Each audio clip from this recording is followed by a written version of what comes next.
인천 송도. 고층 빌딩 사이로 바람이 스치고 회색빛 하늘 아래 작은 광고 대행사 바움컴즈의 사무실 불빛은 여전히 꺼지지 않았다. 직원 수 고작 4명, 중견도 벅찬 규모였지만 그 안에서 일하는 영업 2팀 대리 정소민, 37의 그녀는 매일 밤 회사에 마지막으로 남는 사람이었다. 최근엔 더 그랬다. 밤이면 밤마다 잠이 오지 않았고 눈을 감는 것이 두려웠다. 머릿속에 맴도는 건 단 하나. 사채 5천만 원. 이번 달 말까지 갚지 않으면. 남편 최재형 명의로 되어 있는 유일한 집이 경매로 넘어간다. 그것이 현실이었다. 소미는 보기엔 단정하고 조용한 이미지였다. 외모도 얌전하고 정리된 스타일이라 거래처 미팅에 자주 동행하는 직원이었지만 아무도 그녀의 집안 사정을 몰랐다. 백수 남편, 하나뿐인 초등학생 아들 하늘이, 그리고 도박으로 무너진 가정. 그녀는 혼자 일했고 혼자 버텼으며 혼자 무너지고 있었다. 남편은 몇 번이고 말했다. 이번 한 번만 막아줘. 진짜 마지막이야. 그 말을 믿은 것도 몇 번째인지 기억도 나지 않았다. 폭력, 거짓말, 이혼 고민, 그리고 다시 아들을 위해 라는 이유로 모든 걸 삼켰다. 그러나 지금은 정말 벼랑 끝이었다. 그날 오후 비서실장 오유정 실장이 그녀를 조용히 불렀다. 소민 대리. 오늘 점심 끝나고 대표님이 잠깐 보자고 하셨어요. 너무 긴장하지 말고 나쁜 얘기는 아니니까.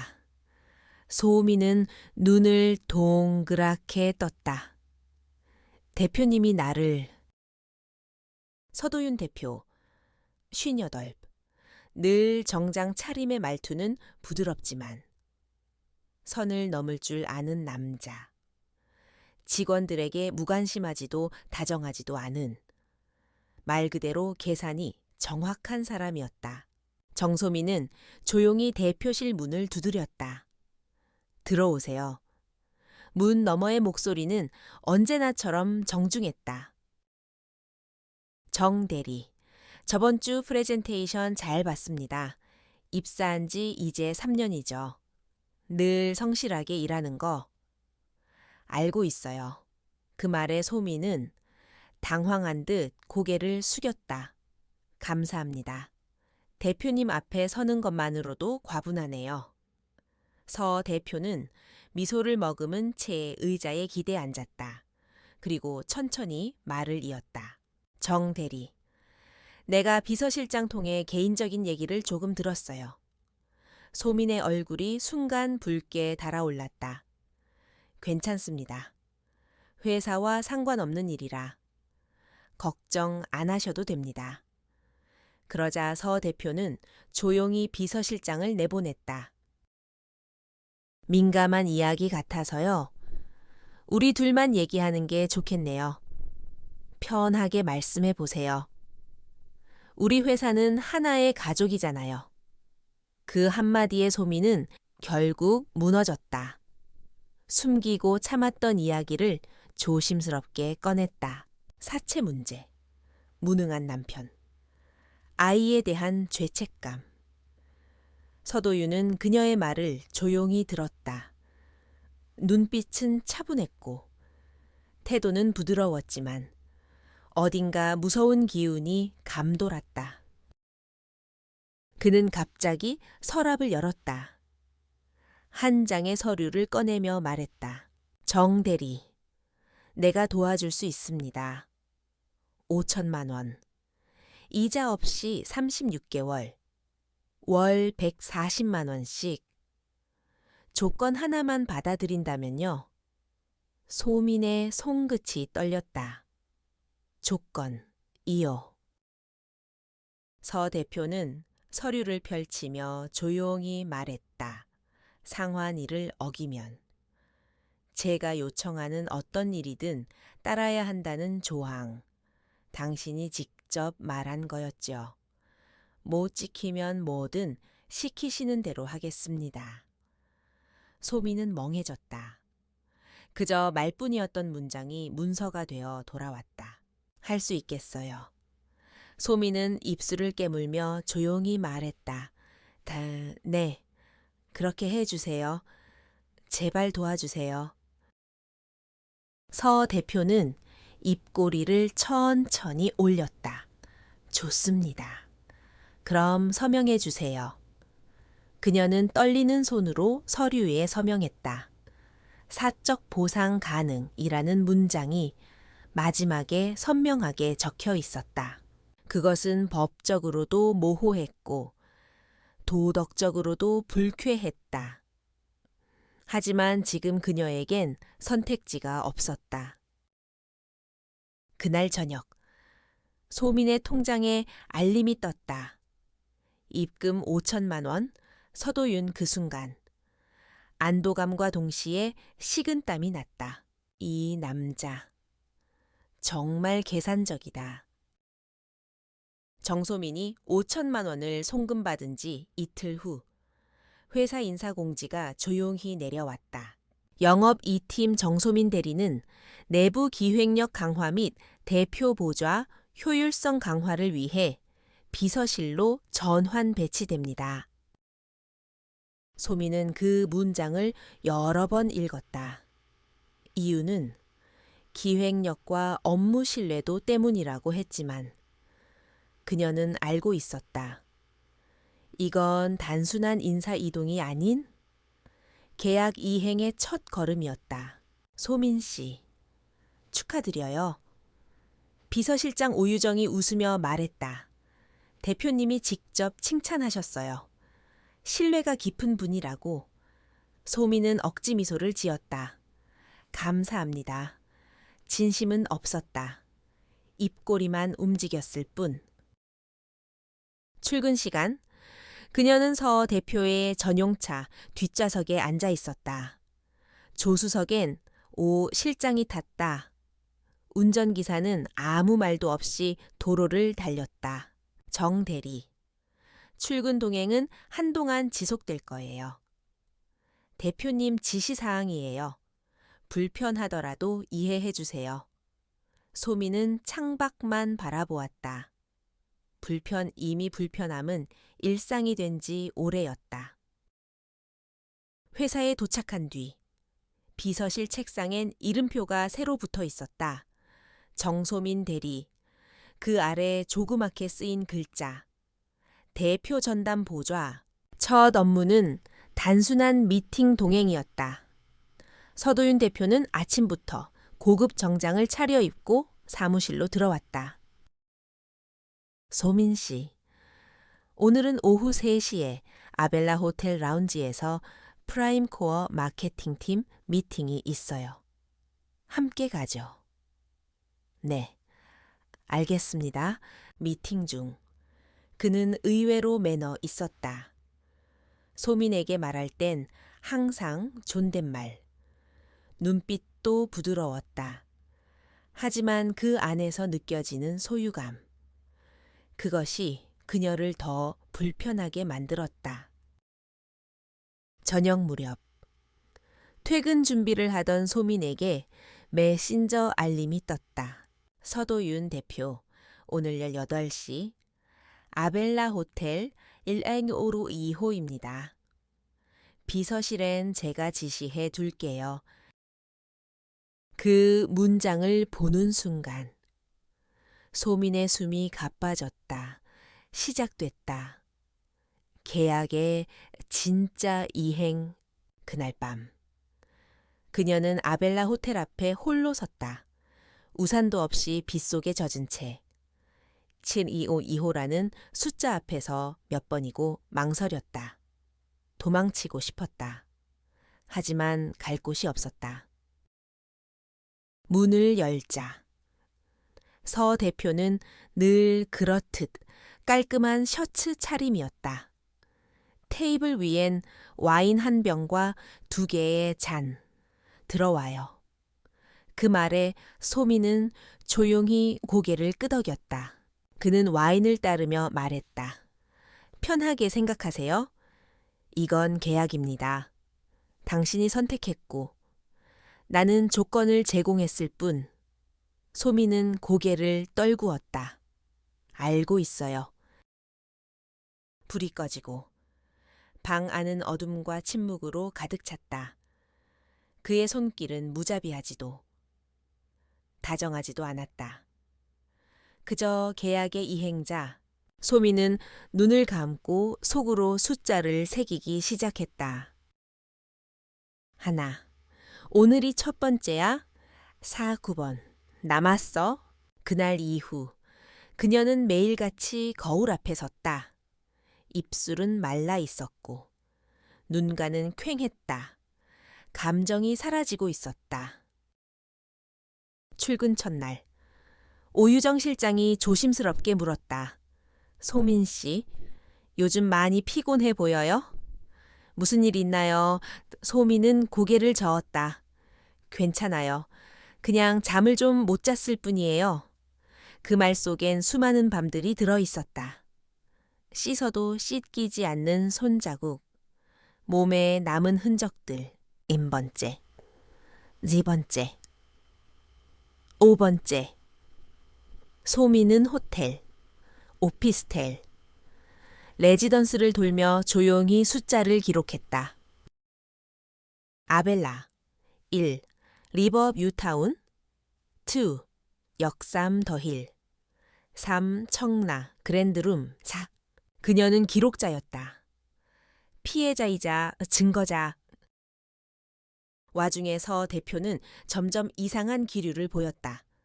그녀에게 와인을 따라주고 조용히 손을 얹고 이렇게 말했다.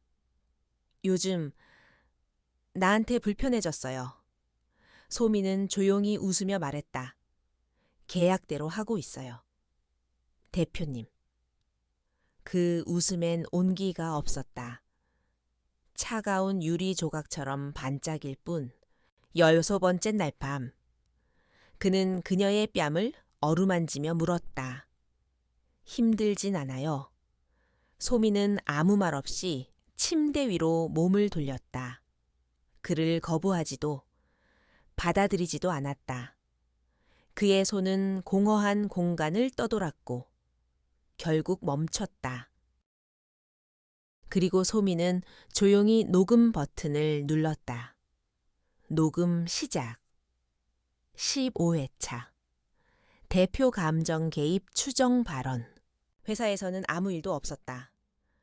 그녀는 늘처럼 미팅을 준비하고 커피를 내리고 보고서를 정리했다. 오유정 실장이 말했다. 소민 씨, 요즘 예전 같지 않아요. 소민은 조용히 말했다. 전 그냥 제 일 하고 있어요. 실장님. 그녀는 복도 끝 아무도 없는 자리에서 조용히 숨을 내쉬었다. 감정이라는 기능이 고장난 기분. 26번째 날 밤. 서도윤 대표는 와인을 마시며 물었다. 혹시 이 계약이 끝나면 우린 다시 볼 수 있을까요? 소민은 와인잔을 내려놓으며 대답했다. 없겠죠. 정말 한 번도 흔들린 적 없어요. 소민은 고개를 저었다. 대표님은요, 그는 아무 말도 하지 못했다. 소민은 조용히 말했다. 이 계약이 끝나면 저는 퇴사할 겁니다. 처음부터 그럴 생각이었어요. 그 말에서 대표의 표정이 굳어졌다. 그날 밤, 그는 처음으로 잠을 설치기 시작했다. 그녀의 눈빛이, 웃음이, 침묵이 자꾸만 떠올랐다. 반면 소민은 자신의 노트북에 폴더를 정리했다. 자기 방어, 콜 계약 기록, 녹취 파일, 메시지, 호텔 주소, 날짜, 대표의 발언을 모두 정리했다. 다음 날 아침 출근길 서 대표의 차량 안. 조수석엔 커피가 놓여 있었다. 소민 씨, 요즘 많이 말랐어요. 밥은 잘 먹고 있나요? 소민은 창밖만 바라보며 말했다. 계약 이행엔 문제 없을 만큼은요. 그 말에서 대표는 미소를 지었지만 그 속엔 혼란이 가득했다. 그는 그녀를 점점 모를 것 같았다. 그날 밤 30번째 만남이 끝나고 소민은 또 하나의 기록을 남겼다. 암시회차 종료, 감정 없음, 물리적 거리 유지, 대표 감정 혼돈 지속, 통제 가능. 그리고 그녀는 처음으로 다짐했다. 계약은 끝나가고 있다. 다음은 내가 준비한 순서다. 봄비가 연일 내렸다. 인천 송도의 유리 빌딩들 사이로 흐릿한 안개가 낀 채로 도시가 숨을 죽였다. 정소민의 출근길은 어느새 익숙한 루틴이 되었다. 대표 차량 조수석에 앉아 커피를 건네받고 아무 말 없이 창밖을 바라보는 것. 그날도 역시 마찬가지였다. 하지만 뒷좌석에 앉은 서도윤 대표의 시선이 유독 오래 머물렀다. 요즘은 어때요? 그가 불쑥 물었다. 어떤 면에서요? 그냥 전반적으로 몸 상태라든가 감정 상태라든가. 소민은 잠시 정적을 삼킨 뒤 대답했다. 계약대로 잘 수행하고 있습니다. 그는 조용히 한숨을 내쉬었다. 그래요. 여전히 그 말뿐이군요. 회사 로비에서 엘리베이터를 기다리던 중 오유정 실장이 다가와 소근댔다. 소민 씨, 대표님이 요즘 부쩍 당신을 챙기네요. 무슨 말씀이세요? 글쎄, 내가 보기엔 좀 감정이 들어간 것 같기도 하고.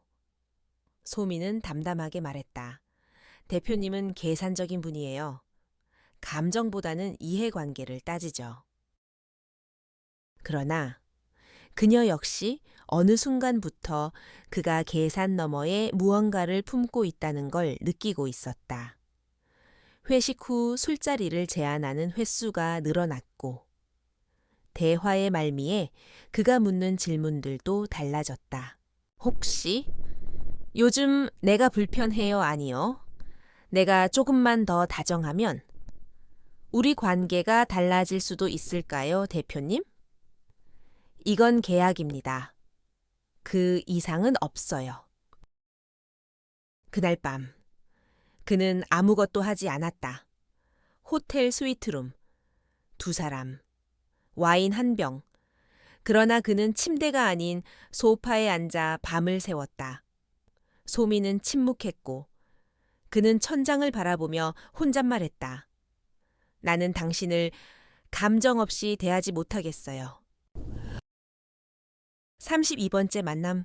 이번엔 송도 해안가 근처의 고급 펜트하우스였다. 도심과 떨어져 있는 조용한 공간. 탁 트인 창문으로 바다가 보이는 그곳은 마치 연인의 휴식처처럼 준비되어 있었다. 이런 데는 어때요? 호텔만 다니다 보니 지겹잖아요. 그가 미소 지으며 와인을 따랐다. 조용하니 좋네요. 소민은 여전히 표정 없는 얼굴로 응답했다. 식사 후 그는 그녀의 손을 조심스레 잡았다. 소민 씨. 네. 혹시 계약이 끝난 후에도 우리가 함께 할 수 있을 가능성 정말 없는 건가요? 소민은 그 손을 잠시 내려다보다 조용히 물었다. 오늘은 32번째죠. 그 말에 서도윤은 고개를 끄덕였다. 그럼 오늘도 그 일로 마무리하실 건가요? 그는 말문이 막혔다. 그녀는 모든 것을 숫자화하고 계약화하고 감정 없이 계산하고 있었다. 그는 그것이 너무나도 아팠다. 엔마와! 회사에서도 변화는 감지되고 있었다. 회의 중 과거엔 조용히 웃던 그녀가 더 이상 어떤 감정도 보이지 않았다. 복사실에서 차를 내릴 때 심지어 생일 축하 인사에도 그녀는 무표정했다. 비서실장 오유정은 어느 날 조심스럽게 물었다. 혹시 우울증이나 번아웃 증상 있으세요? 소민은 대답했다. 그럴지도 모르겠네요. 그녀의 목소리는 낮고 깊었다. 감정이 아니라 피로가 스며 있는 공허함이었다. 35번째 만남. 이번엔 정 대표가 먼저 말했다. 오늘은 그냥 산책만 할래요. 그 말의 소미는 의외라는 듯 잠시 눈을 동그랗게 떴다가 고개를 끄덕였다. 내기 그렇게 하시죠? 그들은 송도 센트럴파크 산책로를 천천히 걸었다. 불빛은 잔잔했고 바람엔 바다 내음이 섞여 있었다. 그는 여러 가지를 이야기했다. 요즘 회사 이슈, 광고주들과의 갈등, 그의 젊은 시절 이야기까지 소미는 거의 반응하지 않았지만 듣고는 있었다. 그가 말을 멈추고 조용히 말했다. 당신과 이렇게 걷는 게 좋네요. 처음으로 우리가 사람 대 사람처럼 느껴져요. 그녀는 그 말에 조용히 고개를 끄덕였다. 하지만 속으론 생각했다. 이 남자, 감정이 흔들리고 있다. 그날 밤, 그녀는 일기장에 적었다. 37회차, 산책만, 신체 접촉 없음, 대표 감정 진폭 증가, 통제 범위 유지. 며칠 뒤, 정 대표는 그녀를 레스토랑 대신 한적한 양평 펜션으로 초대했다. 요즘 많이 지쳐 보여서요. 일도 줄이고 그냥 같이 조용히 있고 싶어요. 소미는 그 초대에 처음으로 거절하지 않고 수락했다. 그리고 그 날 밤, 그는 조심스럽게 고백했다. 소민 ASE. 나 지금 당신한테 감정이 생긴 것 같아요. 그녀는 잠시 눈을 감았다. 그 고백이 감정인지, 집착인지, 혹은 마지막 희망인지 모르겠지만, 한 가지는 분명했다. 이제 주도권은 나에게 있다. 그녀는 조용히 미소 지었다. 감정이 없는, 그러나 미묘한 곡선의 미소. 대표님, 그 얘기는 계약이 끝난 후에 다시 해요. 아직 시간이 좀 남았잖아요. 그는 멍하니 그녀를 바라보다가 고개를 끄덕였다. 그녀의 미소는 어디까지가 진짜인지 분간할 수 없었다. 소미는 밤마다 노트북에 정리된 파일을 업데이트했다. 녹취 파일 35건, 계약서 PDF, 메시지 백업, 호텔 레지던스 예약 내역, 정 대표의 감정 개입 발언, 텍스트화. 그녀는 조용히 중얼거렸다. 이제부터는 끝나가는 사랑을 연기할 차례야. 그날 밤, 그녀는 정 대표와 눈을 맞추며 건배했다. 우리의 계약을 위해, 그리고 대표님의 감정을 위해 오늘은 아무 일 없이 그냥 밥만 먹어요. 서도윤 대표는 이전과는 다르게 조심스러운 말투였다. 39번째 만남 이후 그는 그녀를 더는 이행자로 대하지 않았다. 그는 사람으로 대하고 싶어 했다. 그러나 정소미는 여전히 계약이라는 단어를 지워본 적이 없었다. 그렇게 하시죠. 오늘은 없는 걸로. 그녀의 말은 언제나 분명하고 선명했다. 감정을 섞지 않는 법을 그녀는 누구보다 잘 알고 있었다. 며칠 후 그는 다시 연락해 왔다. 서도윤 대표, 오늘 저녁. 시간 괜찮으세요? 그냥 조용히 식사라도.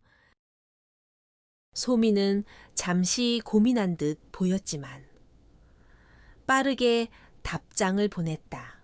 정소민, 네. 장소만 알려주세요. 끝나면 먼저 가겠습니다. 그는 그녀의 말에서 감정을 찾고자 애썼지만 어디에도 따뜻함은 없었다. 오히려 더 건조해지고 있었다. 그것이 그를 더 미치게 만들었다.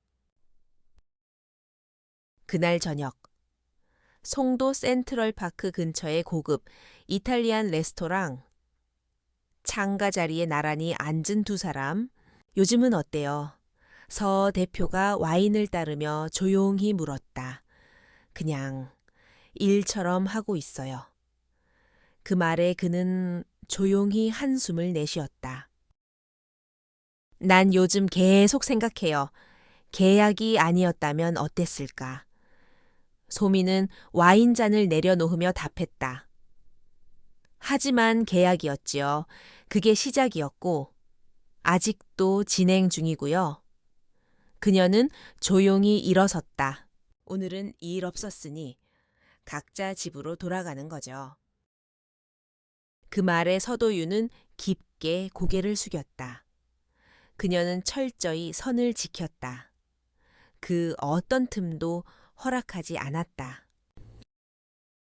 소미는 택시 안에서 자신의 스마트폰 메모장을 열었다.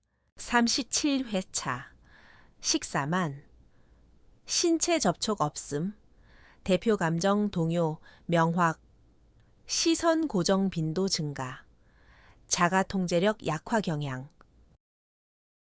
그녀는 점점 더 정교해지고 있었다. 계획, 분류, 정리. 감정이 개입될 여지는 단 1%도 없었다. 사무실에서의 하루는 언제나처럼 흘러갔다. 하지만 서 대표는 자꾸만 소민의 자리로 시선을 돌렸다. 그녀는 보고서 작성 중에도, 회의 중에도, 복사실에서 차를 따를 때도 단 한 번도 그의 눈을 마주보지 않았다. 그는 더 이상 견디지 못했다. 퇴근 시간 무렵 그가 먼저 말을 걸었다. 소민 애씨. 네. 요즘 내가 불편해요? 소민은 살짝 웃었다. 대표님이 원하신 방식이잖아요. 감정 없이. 계약처럼. 저는 그걸 지키고 있는 중이에요. 그 말에 그는 처음으로 도망치고 싶은 기분을 느꼈다.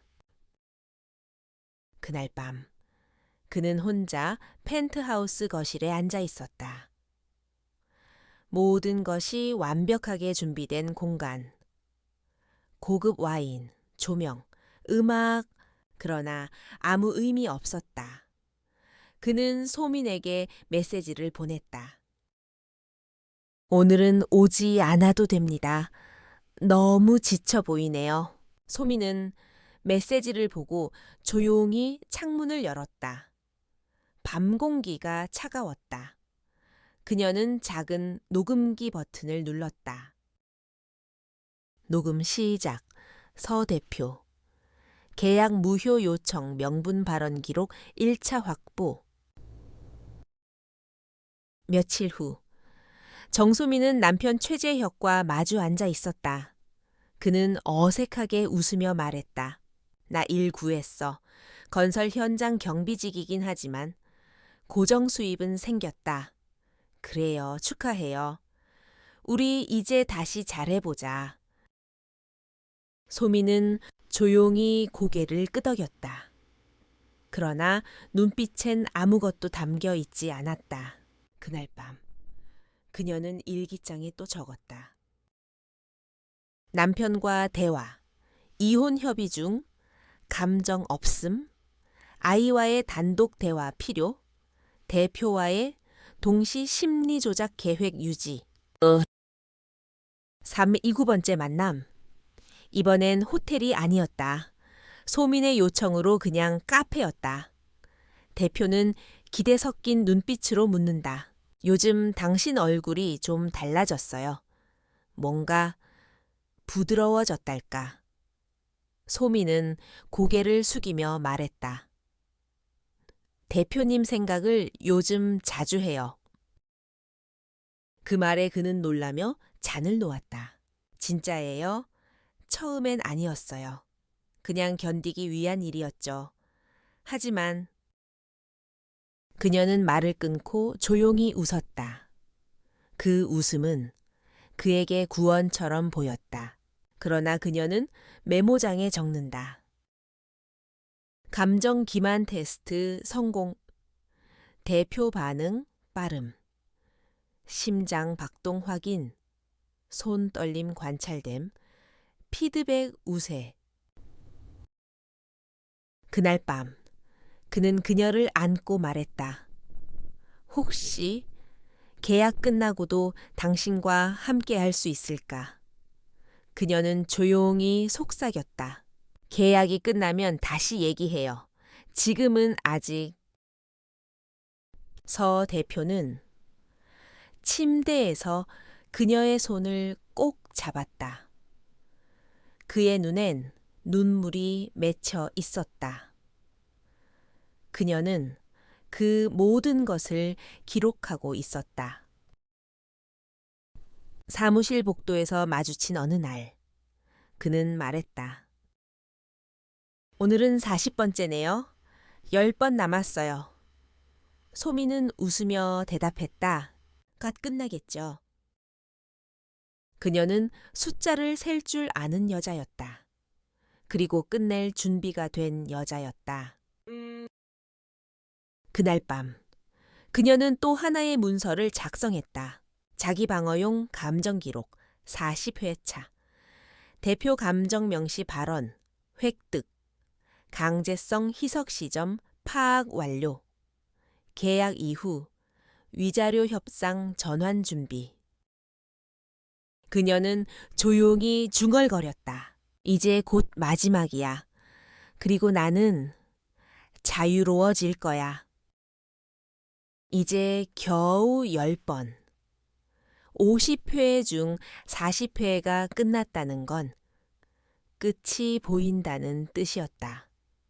그리고 그 끝을 누구보다 잘 알고 있는 사람이 있었다. 정소민. 그녀는 매일 아침 눈을 뜨자마자 메모장을 펼쳤다. 그날의 번호를 적고 장소를 기록하고 표정을 연습했다. 거울 앞에 선 그녀는 감정이 없는 미소를 지었다. 입꼬리만 살짝 올라가 있는 그 웃음은 연기가 아니라 방어였다. 그날 아침, 서 대표는 차 안에서 그녀를 바라보며 말했다. 이젠 출근길에 소민 씨 얼굴 못 보면 허전할 것 같아요. 소민은 고개를 돌리지 않은 채 말했다. 곧 끝나요. 그런 감정도. 그는 미소를 지었지만 그 속엔 두려움이 숨어 있었다. 혹시 계약 끝나고 나면 나랑 아무 사이도 아닌 거예요. 소민은 가만히 대답했다. 우린 애초에 아무 사이 아니었죠. 계약이었잖아요. 회사에서 소민은 더욱 조용해졌다. 대화는 짧아졌고 회의 중에도 반응은 최소였다. 사람들이 수군대기 시작했다. 정 대리, 요즘 왜 저래? 대표님이랑 무슨 사이인 건가? 그러나 그녀는 아무것도 해명하지 않았다. 침묵이 가장 강한 무기라는 걸 알고 있었기 때문이다. 43번째 밤, 이번엔 호텔도 아니었다. 서 대표는 그냥 자신의 사무실로 그녀를 불렀다. 불 꺼진 회의실. 두 사람. 그는 조용히 와인을 따랐다. 이젠 그냥 옆에 있어 주는 것만으로도 좋아요. 소민은 말없이 잔을 들었다. 그의 눈빛은 사랑에 빠진 사람의 눈이었다. 그러나 그녀는 그 감정을 숫자로 변환해 메모장에 기록했다. 44회차. 장소 사무실 회의실. 대표 발언. 있어주는 것만으로도 좋다. 감정 몰입 고조. 4번째 날 밤. 그는 침대에서 그녀를 안고 속삭였다. 소민 애씨. 난 지금 당신이 내 전부처럼 느껴져요. 그녀는 말없이 눈을 감았다. 그 순간도 녹음되었다. 그녀의 왼쪽 손목엔 작고 낡은 스마트워치가 있었다. 녹음 중이라는 표시가 희미하게 깜빡이고 있었다. 며칠 뒤 남편 최재혁이 퇴근 후 고기를 구웠다. 아이는 신이 나서 박수를 쳤다. 아빠, 오늘 진짜 맛있어. 소미는 조용히 고개를 끄덕이며 말했다. 잘 구웠네요. 그러나 그 웃음은 바깥에 있는 사람의 표정이었다. 그녀는 여전히 이 가족의 한가운데에 들어가지 못하고 있었다. 47번째, 48번째, 서도윤 대표는 점점 변해갔다. 침착했던 말투가 흔들리고 젠틀하던 손길이 초조함을 담기 시작했다. 소민 SSC, 내가 너무 사랑하게 됐어요. 계약은요? 그건 이제 중요하지 않아요. 난 계약이고 뭐고.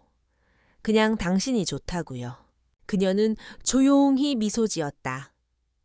그 말을 하실 줄 알았어요. 그리고 그날 밤 그녀는 새 문서를 열었다. 계약 종료 이후 위자료 협상 초안. 서 대표 감정 고백 발언 포함. 무형의 정신적 피해 입증 자료 확보. 강제성 여부 희석 기록 요약. 관계 종료 후 예고 시점 정리. 사리 9번째 밤. 그는 그녀의 손을 꼭 잡고 말했다. 이제 딱 한 번 남았네요. 그럼 정말 끝나는 거예요. 소미는 고개를 끄덕였다. 네, 계약서에 그렇게 써 있었잖아요. 오신퇴. 그럼 그 이후엔 나랑 연락도 안 할 건가요? 그럴 예정이에요. 그의 손이 떨렸다. 소민 씨, 난 당신을 사랑하게 됐어요. 진심이에요. 그녀는 잠시 그를 바라보았다. 그리고 조용히 말했다. 그건 당신 감정이고 나는 계약을 지킨 겁니다. 그날 밤 이후 그는 이틀 동안 그녀에게 연락하지 않았다. 소민 역시 침묵했다. 그러나 그녀는 그 침묵조차 예상 범위 안에 있었다. 50번째 날 아침 서 대표는 그녀에게 메시지를 보냈다. 오늘 호텔 말고 그냥 우리 처음 만났던 그 라운지로 와줘요. 마지막이니까. 그녀는 짧게 답했다. 네, 오후 9시 확인했습니다. 롯데 커넥트 라운지. 정장 차림의 그녀는 예전보다 더 차분했고 더 단단해 보였다. 그는 테이블 너머로 그녀를 바라보며 물었다. 오늘이 마지막이네요. 혹시 마지막으로 내게 할 말은 없나요? 그녀는 조용히 노트북을 꺼냈다. 그리고 봉투 하나를 꺼내 그의 앞에 놓았다. 이게 뭔가요? 계약 기간 동안의 기록입니다. 날짜, 장소, 발언, 녹취, 감정 개입, 그리고 법적으로 해석 가능한 자료. 그는 말없이 그녀를 바라보다가 입을 열었다.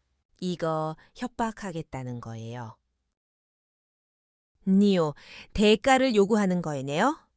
대표님은 계약을 이행했고 저는 제 몸을 지불했어요. 그에 대한 가치는 제가 정할 차례죠. 얼마를 원하죠? 10억. 위자료로요. 정신적 피해에 대한 손해배상 포함. 그의 눈동자가 흔들렸다. 혹시 날 사랑한 적은 있었나요? 그녀는 조용히 미소 지었다. 대표님이 그 질문을 할 줄 알았어요. 그리고 조용히 고개를 저었다. 있었던 척 한 적은 있었죠. 그날 밤.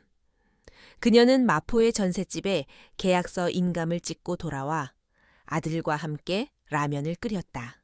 엄마, 우리 이제 여기서 사는 거야. 이젠 진짜로.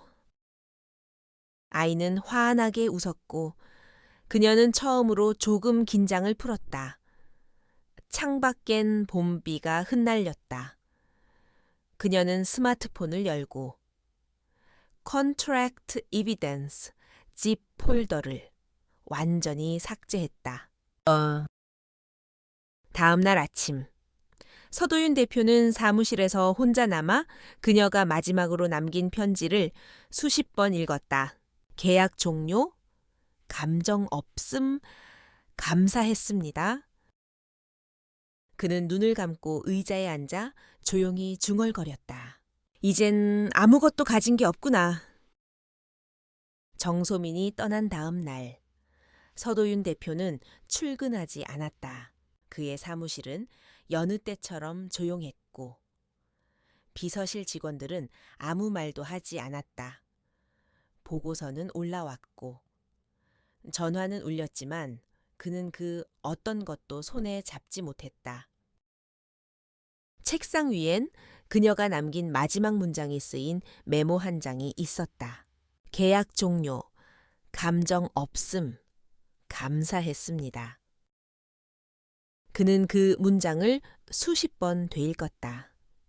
감정 없음, 그 세 글자가 마치 칼처럼 그의 가슴을 베었다. 오후가 되어서야 그는 겨우 의자에 몸을 일으켰다.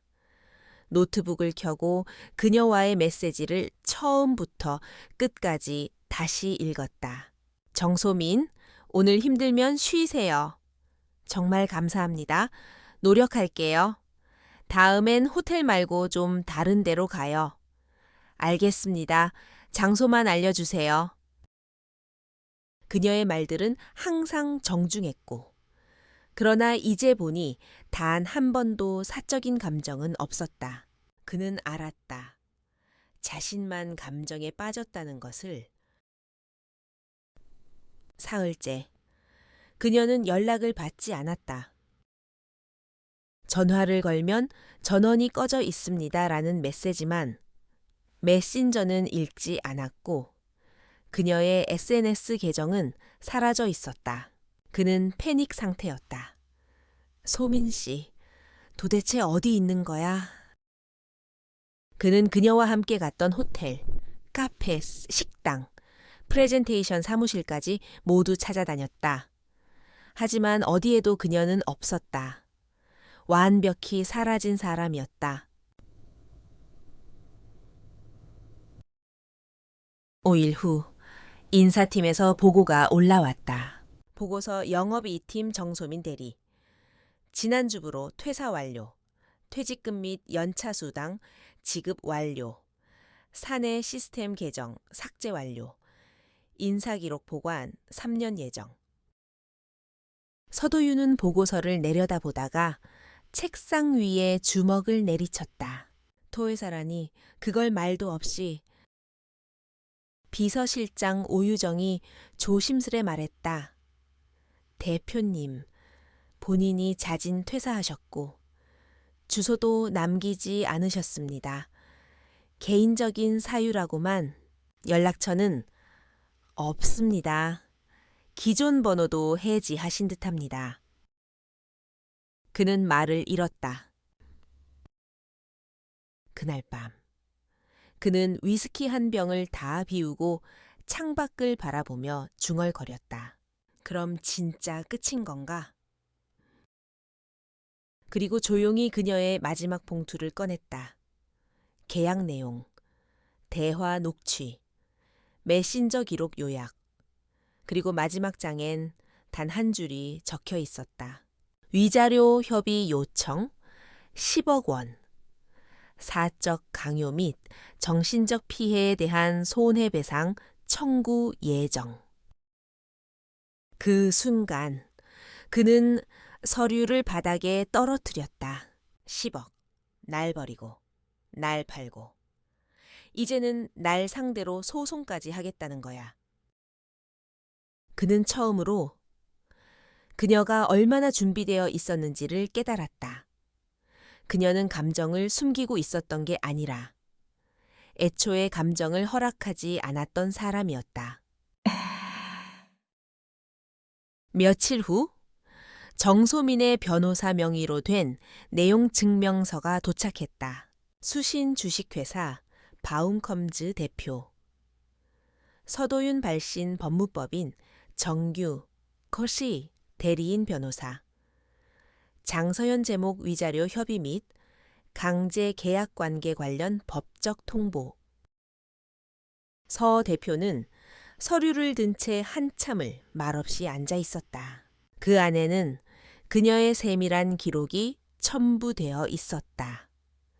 계약서 사본, 녹취록 일부, 정신과 진료 내역 요약, 거래 내역서, GPS 위치 기록, 대화 중 강제성 인정 발언.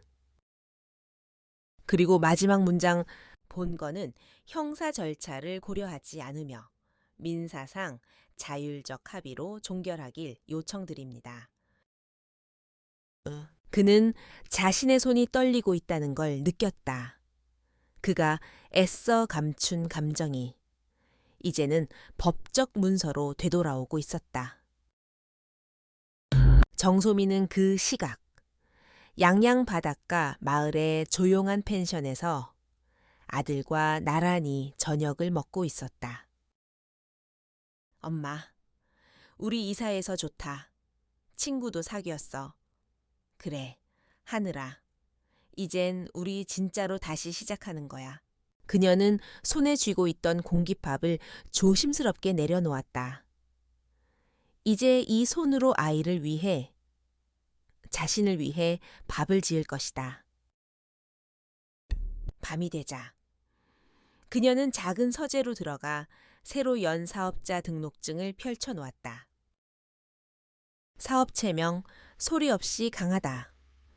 업종 브랜드 기획 및 프리랜서 마케팅 대표자 정소민. 그녀는 노트북을 열고 마지막 기록 정리에 들어갔다. 마지막 폴더 정리, 계약 종료 문서, 보관 증거 파일, 외장, USB 저장 변호사 연락망, 클라우드 연동 은행 계좌, 위자료 입금 대기, 그리고 조용히 메모장을 꺼내 한 문장을 썼다. 나는 끝까지 버텼고 이제는 내 몫을 요구한다. 서도윤 대표는 그 밤 혼자 사무실에 앉아 그녀가 떠난 자리를 바라봤다. 텅 빈 커피잔 받침대, 정리된 서류함, 그리고 그녀가 남긴 마지막 낙서. 회의실 예약 10시. 대표님 커피 진하게 그 작은 글씨가 그를 끝내 울게 만들었다.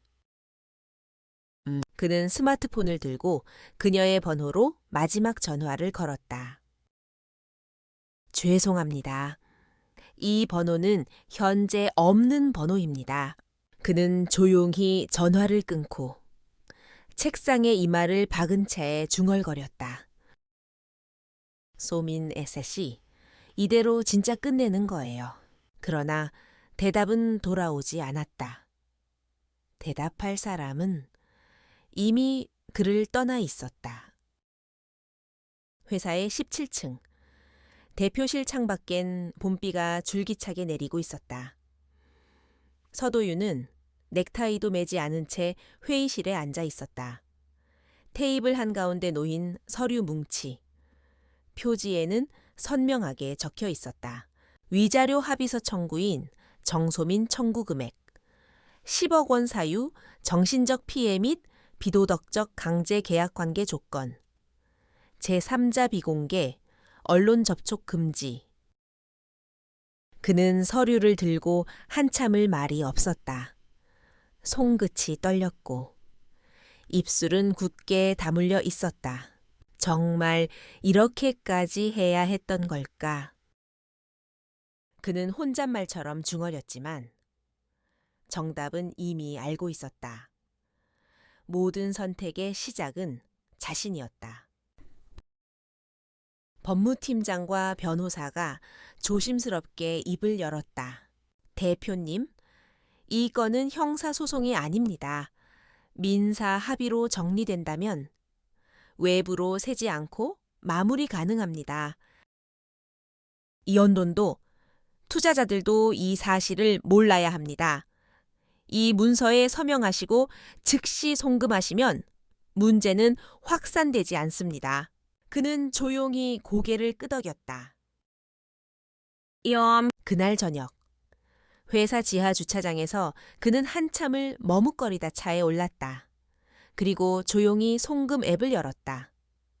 수취인 이름 정소민 입금액 2,000천 메모. 이제 당신은 자유입니다. 전송 버튼을 누른 순간 심장이 조이는 듯한 통증이 밀려왔다. 그는 모든 것을 잃고 있었다. 한편 양양 바닷가의 그 작은 펜션. 정소민은 세탁기를 돌리며 스마트폰 알림을 받았다. 입금 알림. 입금 1,000원. 입금자 서도윤 메모. 이제 당신은 자유입니다. 그녀는 아무런 말도 하지 않았다. 울지도 웃지도 않았다. 그저 스마트폰을 내려놓고 책상에 놓인 전표를 한 장 한 장 정리했다. 밤이 되자 그녀는 아들과 함께 작은 케이크를 앞에 두고 앉았다. 초는 하나. 아이의 목소리가 맑게 울렸다. 엄마, 오늘은 무슨 날이에요? 소민은 조용히 대답했다. 엄마가 엄마로 돌아온 날이야. 아이의 눈이 반짝였다. 그럼 오늘부터 진짜 행복해져요. 소민은 말없이 고개를 끄덕였다. 그리고 마음속으로 말했다. 그래, 오늘부터야. 서울, 정 대표의 사무실. 그는 이틀째 출근은 했지만 아무 일도 하지 못했다. 그의 책상 위에는 그녀가 남긴 유일한 필체, 포스트잇 하나만이 놓여 있었다. 회의실 예약 10시, 대표님 커피 진하게. 그는 그것을 손에 쥐고 천천히 주머니에 넣었다. 그녀가 남긴 유일한 진짜 흔적이었다. 며칠 후 그는 그녀를 다시 찾아보았다. 인사팀, 변호사, 회계사, 호텔 프런트, 차량 내비.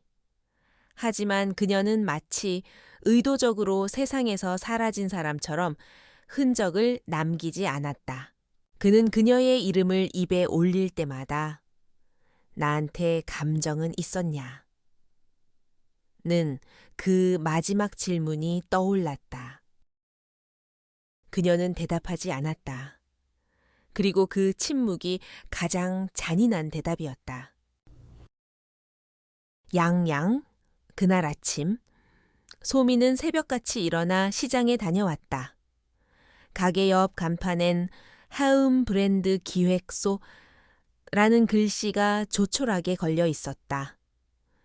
그녀는 커피포트를 올려놓고 작업 데스크에 앉았다.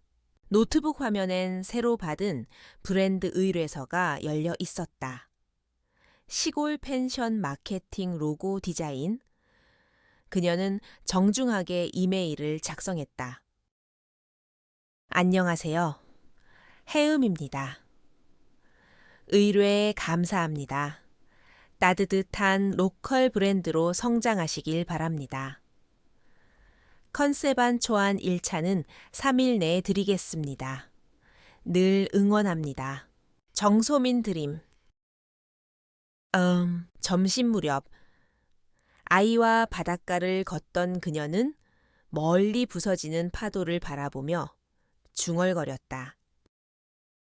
이젠 도망치지 않아도 돼. 그녀는 아이의 손을 잡고 천천히 파도 쪽으로 걸어갔다. 그 시각, 서울의 어느 고급 레스토랑 혼자 앉아 와인을 마시던 서도윤은 문득 눈앞이 흐려지는 것을 느꼈다. 정소민, 그녀의 이름이 입에서 미끄러져 나왔다. 왜? 한 번도 날 사랑하지 않았을까? 그는 다시 노트북을 열었다. 그리고 메일함을 뒤졌다. 그녀의 이름으로 된 발신자는 이미 사라진 지 오래였다. 밤이 되자 정소민은 마지막으로 외장하드의 폴더 하나를 삭제했다. 삭제 대상 Contract Evidence, ZIP 포함 내용 녹취, 위치 기록, 문자 기록, 계약서 사본 등 상태 완전 삭제. 그녀는 조용히 말했다. 이제 증거도 필요 없어. 난 이미 나 자신을 증명했으니까. 그녀는 침대 옆 조명등을 끄고 작은 수첩 한 권을 꺼냈다. 마지막 페이지에 한 줄을 적었다. 나는 이겼다. 조용하게, 완벽하게. 그리고 한참을 멍하니 바라보다 천천히 책장을 덮었다. 바다 쪽 창문을 열자.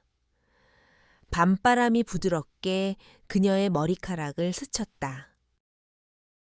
그녀는 조용히 속삭였다. 이제야 내가 나로 살아가는구나. 엄마, 여기 진짜 좋아. 바닷물 냄새도 나고 조용하고 아들의 목소리는 맑고 단단했다. 정소민은 그 옆에 나란히 앉아 바다를 바라보았다. 해의 질 역해 양양 바다는 따뜻한 노을로 물들어 있었고 그 빛은 이제야 비로소 그녀의 마음속에도 들어오는 듯했다. 우리 이제 여기서 새로 시작하는 거야? 그녀의 얼굴엔 미련도 분노도 없었다. 그는 지우고 그녀는 돌아왔다. 한편 서울의 고층 빌딩 숲 한가운데 서도윤은 로비에 멍하니 앉아 있었다. 커피가 식는 줄도 몰랐다. 그 사람 지금 어디쯤 있을까? 주변 직원들은 모른 척 지나쳤고 그는 더 이상 사무실에서 완벽한 대표가 아니었다. 그는 매일 밤 그녀가 떠오르던 그 소파에 누워 전혀 잠을 이루지 못한 채 녹음처럼 반복되는 기억의 장면 속을 헤맸다. 대표님? 이건 계약이었죠. 그건 당신 감정이고 저는 계약을 지킨 겁니다. 있었던 척 한 적은 있어요. 그 말들이 머릿속을 맴돌았다. 가장 따뜻해 보였던 사람에게서 가장 차가운 작별을 받은 남자. 그가 서도윤이었다. 그는 결국 그녀를 찾아 나섰다. 그녀와 마지막으로 만났던 커넥트 라운지. 그녀가 프레젠테이션을 준비하겠다며 종종 들르던 사설 작업실, 심지어 리버뷰타운의 오피스텔 앞까지. 하지만 어디에도 그녀는 없었다. 이사하신 지 좀 됐어요. 연락처도 안 남기고 나가셨어요. 관리인의 말이 그의 심장을 내려앉게 했다. TTT. 열흘이 지나도록 그는 그 어떤 흔적도 찾을 수 없었다. 그녀의 예금 계좌는 입금 후 바로 해지됐고, 전화번호는 해지, SNS 계정은 삭제, 심지어 지인들조차 그녀와의 연락을 끊은 듯했다. 그녀는 정말 사라져 있었다. 그날 밤, 그는 혼자 거실에 앉아 와인을 마시며 노트북으로 수백 장의 산의 CCTV 영상을 돌려봤다. 그녀가 회의실로 들어가던 모습, 그가 무심코 웃으며 그녀의 커피를 받던 장면, 그녀가 복사실에서 조용히 프린터를 기다리던 순간, 그 모든 장면이 이젠 더 이상 존재하지 않는 한 사람의 흔적이 되어 있었다. 그는 중얼거렸다. 이게 그저 계약이었을까? 양양의 조용한 새벽. 정소민은 아들의 도시락을 싸며 새벽 라디오를 틀어놓았다. DJ의 목소리가 잔잔하게 흘러나왔다. 때론 우리가 잃었다고 느낄 때가 진짜로 되찾고 있는 중일 수도 있습니다. 자신을요. 그녀는 도시락을 싸며 혼잣말처럼 중얼거렸다. 맞아요. 전 저를 되찾은 거예요. 그녀의 책상엔 해움 브랜드 기획소의 새로운 의뢰서가 도착해 있었다. 그녀는 이메일을 열고 친절하게 답장을 썼다. 안녕하세요. 정소민입니다. 브랜드 스토리와 방향성 잘 읽었습니다. 소규모 브랜드에 따뜻한 정체성을 부여하는 작업은 언제나 기쁩니다. 초안 시한 3일 내에 송부 드릴게요. 오후, 펜션 마당에서 아이와 함께 라면을 끓이며 그녀는 말했다. 우리 이젠 매주 라면 먹자. 대신 엄마가 진짜로 웃는 날만. 아이는 신나서 외쳤다. 그럼 오늘부터 라면데이야. 그 웃음 속에 그녀는 모든 과거를 묻고 있었다. 남겨진 것은 아이와 자유, 그리고 조용한 생존의 기록뿐. 서울. 어느 회의실. 서도유는 사업 제안서를 들고 있었지만 눈동자는 초점을 잃었다. 대표님, 이 안 괜찮으신가요? 비서실장의 질문에 그는 고개를 들었다. 괜찮아요. 다만 가끔 어디선가 누가 날 완전히 지워버린 기분이 들어서요. 그는 웃으려 했지만 그 웃음은 서툴렀다. 며칠 후 그는 또다시 그녀를 찾아봤다. 이번엔 양양 근처에 호텔 예약 시스템을 조회했고 펜션 사이트에 광고 등록된 사진도 뒤졌다. 그러던 중 해움 브랜드 기획소라는 이름이 한 시골 펜션 블로그 하단에서 작게 언급된 걸 발견했다. 그는 숨을 죽였다. 블로그 배경엔 푸른 바다와 작은 서재, 그리고 창가에 앉아 작업 중인 실루엣이 있었다. 그는 곧장 차를 몰고 양양으로 향했다. 그러나 펜션에 도착했을 때 그녀는 없었다. 어제 도시로 잠깐 나가셨어요. 아마 당분간 외부 출장은 많으실 거예요. 펜션 주인은 친절하게 말했지만 그에겐 또 한 번의 허탈함만이 남았다.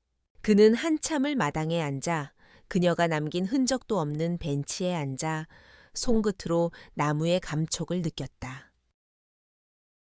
밤이 되어 돌아오는 길. 차 안에서 그는 마지막으로 전화를 꺼내 그녀의 번호를 눌렀다.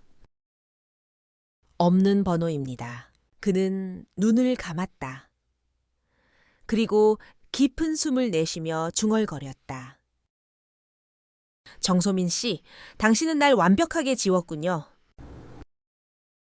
그 시각.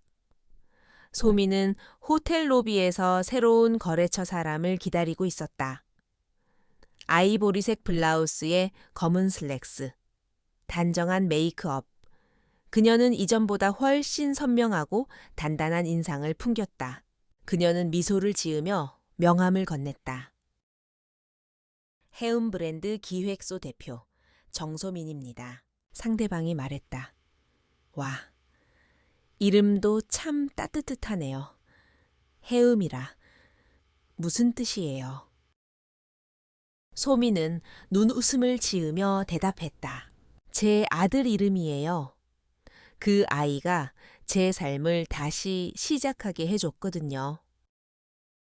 그 순간 그녀의 눈빛은 어느 날 계약서에 묻혀 있던 절망의 잿빛이 아니라 이제 막 살아나는 봄날의 생기였다.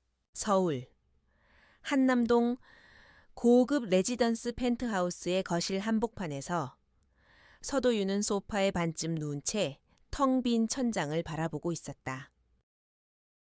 노트북은 켜진 채로 화면 보호기만 돌아가고 TV는 소리를 잃은 채 홈쇼핑 채널을 반복하고 있었다. 눈앞에 흐릿하게 맴도는 한 문장. 그가 수십 번, 수백 번 되뇌인 문장. 있었던 척 한 적은 있었어요. 그녀의 마지막 대답이었다. 그리고 그것은 그가 받은 최초의 거절이자 가장 완전한 단절이었다. 그는 사무실에도 나가지 않았다. 대표 직무는 이사에게 대행시켰고 비서실에선 더 이상 전화도 걸지 않았다. 오유정 실장이 마지막으로 보낸 메시지 하나만 그의 스마트폰 알림에 떠 있었다. 오유정 실장, 대표님, 괜찮으신 거죠? 모두 걱정하고 있습니다. 아무 연락도 없이 사라지지 마세요. 부탁입니다. 그는 답장을 하지 않았다. 그는 지금 아무도 아닌 사람이었으니까. 양양의 어느 맑은 오후, 정소민은 동네 공방에서 주문한 나무 간판을 받아 아들과 함께 조심스럽게 달았다. 해운 브랜드 기획소 자연스럽고 단단하게. 당신만의 색을 찾는 공간. 그녀는 미소를 지었다. 이제 정말 남의 이름이 아닌 자기 이름으로 존재하는 삶. 옆에서 간판을 물끄러미 바라보던 아들이 말했다. 엄마, 이제 여기 진짜 우리 거야. 진짜 우리 거야. 그녀의 대답은 짧지만 확고했다. 그날 저녁, 그녀는 지역 청년 창업 네트워크에 참석했다. 소규모 브랜드 운영자들이 모여 서로의 이야기를 나누는 자리. 거기엔 낯선 얼굴이 하나 있었다. 깔끔한 체크 셔츠에 안경을 쓴 남자. 디자인 스튜디오를 운영 중이라는 장윤호 대표, 정 대표님. 말씀 인상 깊었어요. 브랜드는 감정이 아니라 생존의 기록이다라는 말. 솔직하고 좋았어요. 소민은 처음으로 조금 놀란 표정이었다. 그는 말을 이었다. 저도 비슷한 경험이 있어서요. 누군가를 위해 너무 오래 살다가 이젠 나 자신을 위해 뭔가를 남기고 싶어졌거든요. 그녀는 웃었다. 예의 바른 미소가 아닌 정말 살짝 열린 마음의 미소였다. 서울. 서도유는 술을 끊었다. 대신 새벽 산책을 시작했다. 한강 다리를 건너며 그는 중얼거렸다. 나는 아무도 사랑해 본 적이 없었구나. 그는 기억을 더듬었다. 그동안의 관계들, 수많은 회식과 호텔 로비, 깍듯한 말투와 계산된 접근, 정소민과의 50원도. 처음엔 그저 계산이었다. 그런데 그녀는 달랐다. 왜 널 갖고 싶었던 거지? 넌 날 단 한 번도 바라보지 않았는데 그는 알았다. 사랑이라 믿었던 감정은 소유에 실패한 욕망의 변주였음을. 양양의 밤. 정소민은 작은 도서관 낭독회에 참여했다. 지역 엄마들과 아이들이 함께 듣는 이야기 시간. 오늘 읽을 책은요. 다시 나로 살기 시작했다입니다. 그녀는 낭낭하게 책의 첫 구절을 읽기 시작했다. 내가 나를 찾기까지 너무 많은 이름을 빌려 써야 했다. 그 문장을 읽는 순간 그녀의 눈가가 살짝 젖었다. 그러나 이젠 울지 않았다. 그 시절을 견뎠기에. 지금의 자신이 존재했으니까. 낭독이 끝난 뒤 누군가 조심스럽게 다가왔다. 정 대표님, 오늘 낭독 참 좋았어요. 장윤호였다. 그의 손엔 커피 2잔이 들려 있었다. 이건 그냥 응원 차원에서요. 같은 길을 걷는 사람으로서 소미는 조금 망설이다. 그 커피를 받았다. 그리고 작게 말했다. 응원은 받아둘게요. 대신 약속해요. 어떤 내 감정을 존중해 줄 거라는 거요. 윤호는 고개를 끄덕이며 웃었다. 그건 당연한 거죠. 서울. 서도유는 결국 한 장의 편지를 써내려갔다. 정소민 씨께 지금도 어디선가 잘 지내고 있겠죠. 당신을 찾으려 한 게 잘못이었다는 걸 이제야 압니다. 끝났다는 걸 인정하지 않으려 안간힘 썼던 날들. 결국 나만 불행해졌어요. 당신의 침묵이 가장 정직한 대답이었단 걸 이제 알아요. 이 편지는 보내지 않을 겁니다. 그냥 나를 정리하기 위한 글이에요. 당신이 이제야 자유롭기를. 그리고 나도 언젠가는 누군가를 따뜻하게 사랑할 수 있기를. 그는 종이를 접어 책갈피에 꽂아 넣었다. 그날 이후 그는 더 이상 그녀를 찾지 않았다. 양양의 어느 오후 정소민은 바닷가 산책 중 윤호와 마주쳤다. 오늘도 산책이에요, 네. 습관처럼 걸어요. 이젠 두려움 없이 걷고 싶어서요. 그녀는 바다를 바라보다 말했다. 아직 누군가를 믿기까지는 시간이 걸릴 것 같아요. 윤호는 조용히 옆에 섰다. 그럼 그냥 걸어요. 함께 걷는 것만으로도 충분하니까요. 그녀는 고개를 끄덕였다. 그 말은 누구보다 간절하게 원했던 말이었다. 양양의 겨울바다, 바람은 차가웠지만 햇살은 눈부셨다. 정소민은 아들과 함께 파도 앞에 서 있었다. 하늘은 맑고 높았다. 아이는 조약돌을 던지며 외쳤다. 엄마, 오늘 진짜 멋지다. 그녀는 고개를 끄덕였다. 응, 오늘 참 잘 견뎠다. 우리 그날은 혜음이의 졸업식 날이었다. 지역 초등학교에서 진행된 작고 따뜻한 행사. 소미는 아이의 이름이 불릴 때 그 어느 부모보다 자랑스럽고 떳떳한 미소를 지었다. 혜음이도 이제 중학생이 된다. 그녀의 시간도 조금씩 앞으로 나아가고 있었다. 졸업식이 끝난 날 밤, 그녀는 오래된 박스 하나를 꺼냈다. 그 안엔 녹음기가 있었다. 50번의 음성 기록, 계약이 아닌 그녀의 기억이 담긴 테이프. 그녀는 하나씩 꺼내어 바다로 향했다. 그 날의 파도는 고요했다. 이건 내 과거야. 그리고 이건 다시 시작할 내 방식이야. 그녀는 테이프 하나를 조용히 물에 던졌다.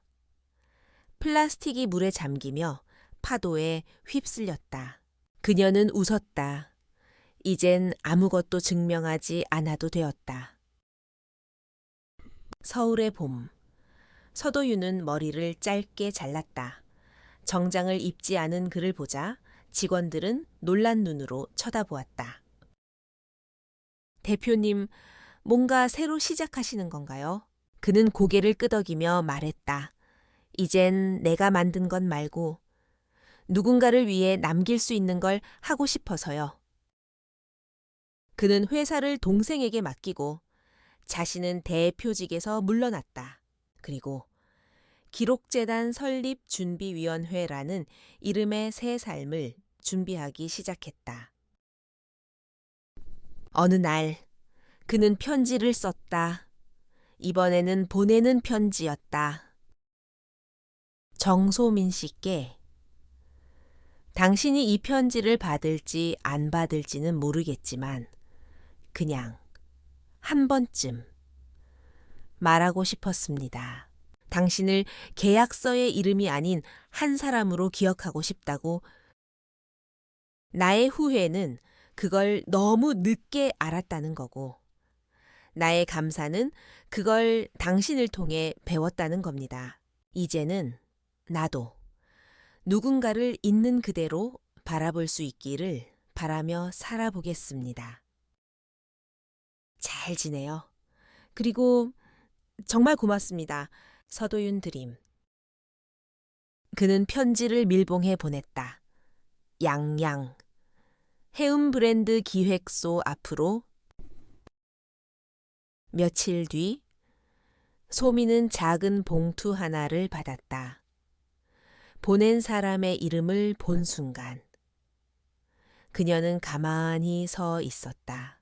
펜션 앞 바다가 보이는 벤치에 앉아 그녀는 봉투를 조심스럽게 열었다. 편지를 다 읽은 뒤 그녀는 아무 말 없이 편지를 접고 가슴에 가볍게 안았다. 그래요, 도윤 씨. 이제 진짜 잘 지내요. 그녀는 그 편지를 불에 태우지도 버리지도 않았다. 그저 책상 서랍 깊숙한 곳에 넣어두었다. 기억은 증오의 증거가 아니라 성장의 기록이 되어야 하니까. 시닌. 케인디. 몇 달 후 해움 브랜드 기획소는 더 많은 의뢰를 받게 되었다. 소미는 새롭게 고용한 디자이너들과 함께 작업실을 키워나갔다. 그녀는 더 이상 과거를 말하지 않았고 더 이상 외로움을 숨어 감추지 않았다. 가끔 윤호와 커피를 마시고 아들과 함께 영화도 보고 조용히 밤마다 책을 읽었다. 그 평범한 나날들이 이젠 그녀에게 가장 소중한 서사였다. 어느 날 그녀는 디자인 요청서에 적힌 브랜드 이름을 보고 잠시 멈췄다. 서도윤재단, 기억을 기록하는 아카이빙 프로젝트. 그녀는 살짝 웃었다. 이젠 서로 이름으로 마주칠 수 있는 사이가 되었네. 그리고 이메일에 이렇게 적었다. 안녕하세요. 해움 브랜드 기획소입니다. 귀 재단의 취지와 방향성에 깊이 공감합니다. 기획 제안서를 송부드립니다. 필요시 온라인 미팅 가능하오니 일정 공유 부탁드립니다. 감사합니다. 정소민 드림. 그날 밤 양양의 하늘엔 별이 많았다. 그녀는 아들과 함께 펜션 마당에 돗자리를 깔고 누웠다. 엄마, 행복해. 해음이 묻자 그녀는 고개를 끄덕였다. 응, 정말 오랜만에. 지금은 행복해. 그녀는 더 이상 그날의 계약서도, 그날의 호텔 방도 기억하지 않았다. 이젠 그녀 안에 남은 건 스스로 걸어온 발자국의 온기와 내일을 기대할 수 있는 평화뿐.